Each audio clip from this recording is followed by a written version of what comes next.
So let's have a look down, make sure everything there is okay. Yep.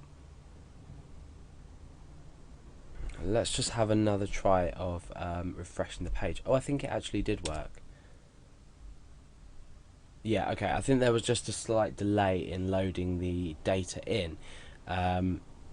So I think, yeah, it did work. So you can see now we've just retrieved this value.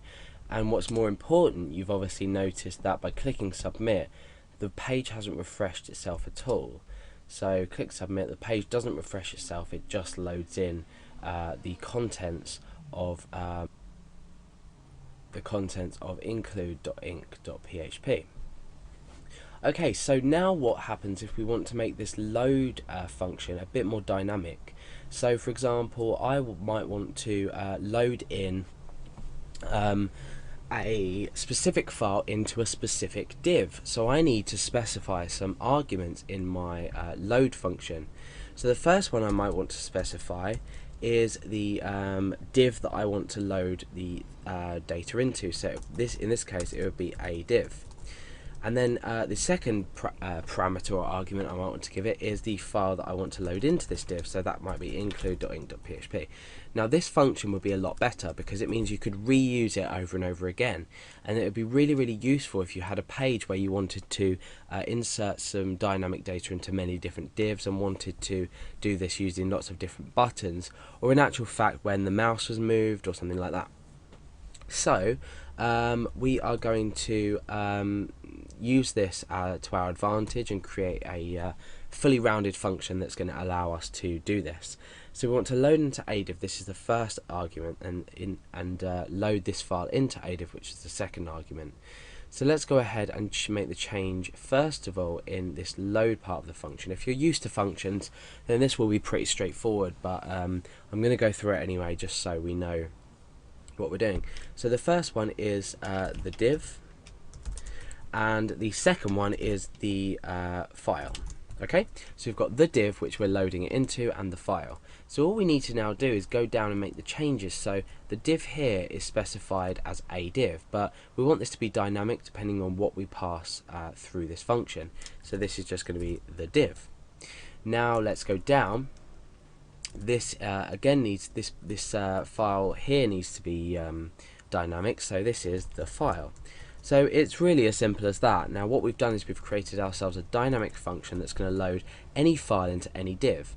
So let's go ahead and change the name of this div. So another div, for example. We've just changed the name of it to demonstrate the use of this function. So now let's change this to another div. And we'll keep the include file as it is, but we'll change the content. So hello everyone.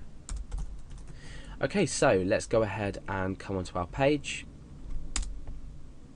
When we click submit, what this is going to do, let's just go to our page source. Oh, I'm translating it to English. Right, let's go to page source and go down. So it's a loading into another div, and it's loading this file here into another div. So let's go ahead and click submit, and you can see that hello everyone has been loaded into the div another div. Let's go down and have a look there, and we've got div ID equals another div. Now, because of the nature of Ajax and the way it works, you can see at the moment that there's nothing contained within this div, even though in here we have the text hello everyone. So there's no need to worry about this if you're looking at a source file thinking, oh, nothing's in there. It won't actually modify the HTML because it's asynchronous and it does it without refreshing the page. We're not going to be updating the HTML code as well, so you won't find your text that you are putting into your div actually within your div. It's just going to be done on the page itself to the people that are viewing it, so it's not actually going to be put into here. So what we've done in this tutorial is we've looked at creating a function that loads in two arguments, and this is on the click of a button, but this could be on any HTML state. So it could be when you start typing in a text field. So we're going to look at tutorials later on that deal with more complex PHP that is going to put values onto our page depending on what we type or when we move the mouse, etc, etc. So we've gone through and we've checked for certain things, set this HTML, XML, HTTP variable. We've checked for the state change, and upon the state change we've modified the contents of the div, and then here what we've done is we've specified the file that we want to open, and we've used this send to send the data. So that's basically simply opening a file using Ajax.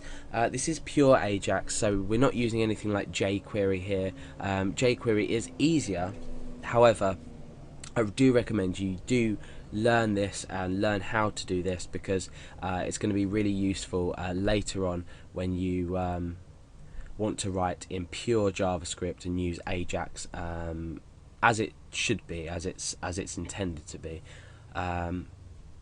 So that's it for including a file using Ajax without refreshing the page.